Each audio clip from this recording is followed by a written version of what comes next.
उपमहापौर देवकर यांच्या तत्परतेमुळे भुईकोट किल्ल्यातील आग आटोक्यात। काल बुधवार दिनांक 25 फेब्रुवारी रोजी सायंकाळी सुमारे 7च्या दरम्यान शहराच्या मध्यभागी असलेल्या ऐतिहासिक भुईकोट किल्ला परिसरातील खंदक बागेत अचानक आग लागल्याची घटना घडली। आगीचे प्रचंड गोळे बाहेर दिसत असल्याने परिसरात एकच खळबळ उडाली। या घटनेची माहिती एका सजग नागरिकाने तात्काळ सोलापूरच्या उपमहापौर ज्ञानेश्वरी महेश देवकर यांना दिली। परिस्थितीचे गांभीर्य ओळखून त्यांनी विलंब न लावता अग्निशामक अधिकारी साळुंखे यांच्याशी संपर्क साधत अग्निशामक दलाची गाडी त्वरित घटनास्थळी रवाना केली। अग्निशामक दलाच्या तत्पर कार्यवाहीमुळे आग आटोक्यात आणण्यात यश आले। घटनास्थळी उपमहापौर देवकर यांनी स्वतः भेट देऊन पाहणी केली व संबंधित अधिकाऱ्यांना आवश्यक उपाययोजनांच्या सूचना दिल्या।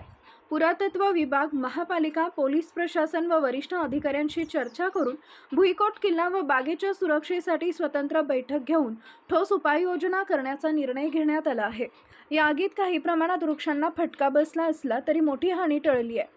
आग लागण्याचं नेमकं कारण अद्याप स्पष्ट झाले नसून याबाबत चौकशी सुरू आहे।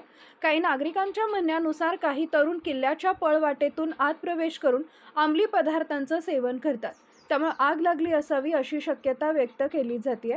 या प्रसंगी सुरक्षा कर्मचारी, पुरातत्व विभागाचे अधिकारी, महापालिका कर्मचारी, महानगरपालिका, अग्निशामक दलाचे जवान तसेच उपमहापौर ज्ञानेश्वरी देवकर उपस्थित होते।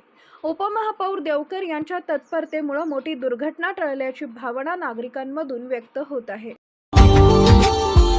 Subscribe now and press the bell icon. Never miss an update.